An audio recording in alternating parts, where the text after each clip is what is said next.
Welcome back to VicFirth.com. This is Jim Yakis coming to you from Arlington, Texas at the University of Texas at Arlington. Now we're going to add another level to the Cha-Chada. We're going to add another flam. It's called a Cha-Chada.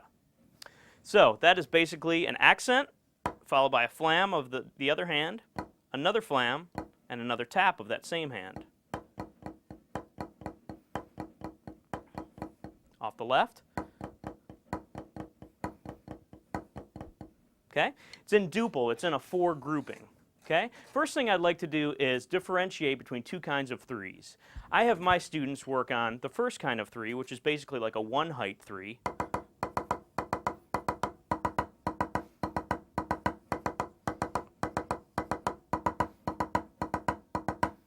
This is basically like taking 3 notes out of a fast 8 on a hand exercise.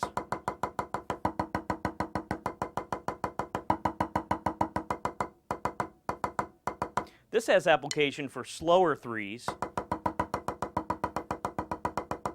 or if you'd like monotone sticking in 16th notes or things like that. The second way is to practice 3s that have kind of a natural fall to them.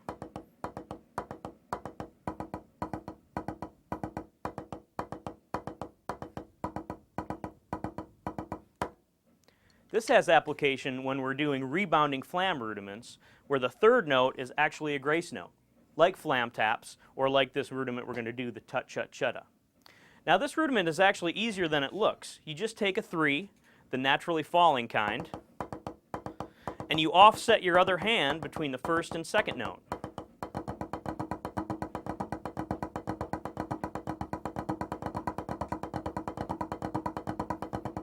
So when you're achieving a good grace note in this rudiment, you have to be real careful of the interpretation. Like we said on Cha-Chadas, use your ear and make sure that the grace note is a perfect placement. Okay? Realize that a grace note is to elongate a note or to make a note longer. Okay? If it's flat or together and if it gets sloppy, something like that, and you don't let it fall naturally, you're not going to get a good grace note sound. So be careful to use your ear and make sure it falls naturally.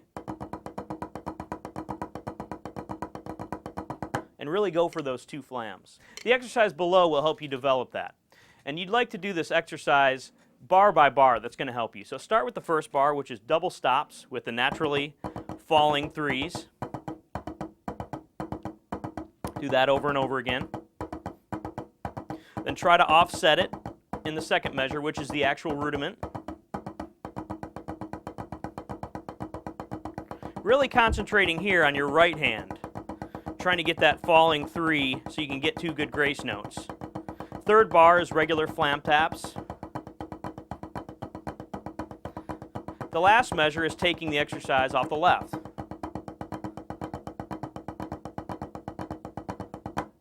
Okay, so right in a row, 1 bar, 1 bar, 1 bar, 4 bars plus a release.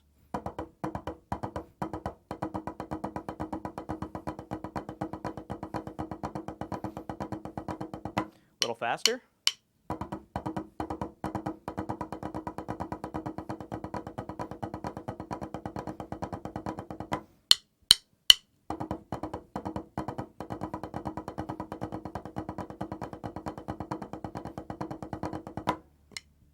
So one thing to also be careful of, when you're reading this rudiment on paper, it's accent to tap on paper.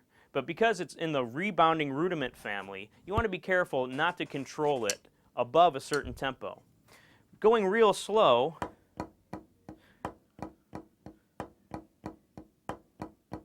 definitely there's some control there, okay?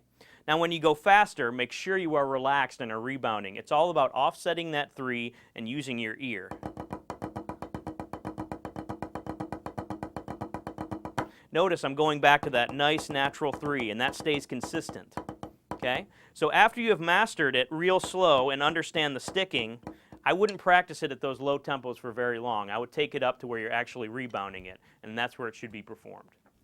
You can see it here demonstrated in our 2008 snare break here at UTA. We'll be playing our snare break, which will contain 1 bar of these. You can check them out. Hopefully you like it. Hey, this is Andy Fox. This is Noah McAtee. This is Ben Pham. We are from the 2008 UTA snare line, and we'll be playing our snare break.